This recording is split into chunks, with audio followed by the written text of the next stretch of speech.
PIA Pakistan की national airline आज officially 135 अरब रुपए में बेच दी गई है।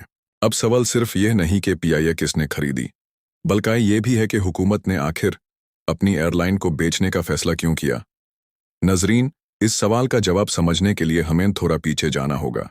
पीआईए की कहानी पाकिस्तान से भी पुरानी है। 1945 में एक एयरलाइन शुरू हुई थी जिसका नाम था ओरिएंट एयरवेज।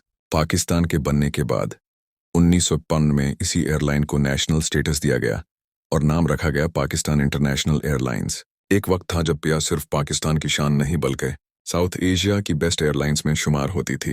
यहाँ तक कि पीआईए ने दूसरे मुल्कों को अपनी एयरलाइंस खड़ी करने में गाइड भी किया। लेकिन वक्त के साथ गलत फैसले, सियासी दबाव और बड़े इंतजामी ने इस इदारे को धीरे धीरे कमजोर कर दिया। अब बात आती है प्राइवेटाइजेशन की।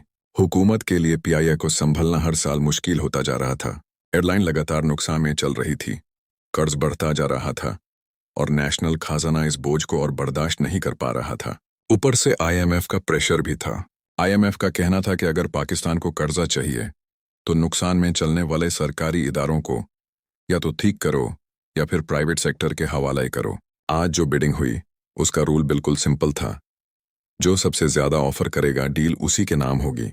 इस ऑक्शन में नारिफ हबीब ग्रुप ने 135 अरब रुपए की हाईएस्ट बिड दी और इसी के साथ पीआईए के 75% शेयर्स उनके हवाले कर दिए गए। बाकी 25% शेयर्स का फैसला अब आने वाले वक्त में होगा। नाजरीन, ये सिर्फ एक बिजनेस डील नहीं है, ये पाकिस्तान के एविएशन सेक्टर का एक टर्निंग पॉइंट है। अब असल इम्तिहान शुरू होता है। नया मलिक पीआईए को दोबारा खड़ा कर पाता है या नहीं, यह आने वाला वक्त ही बताएगा। लेकिन एक बात क्लियर है, पीआईए की कहानी यहाँ खत्म नहीं हुई। मे बी यहीं से एक नया चैप्टर शुरू हो रहा है।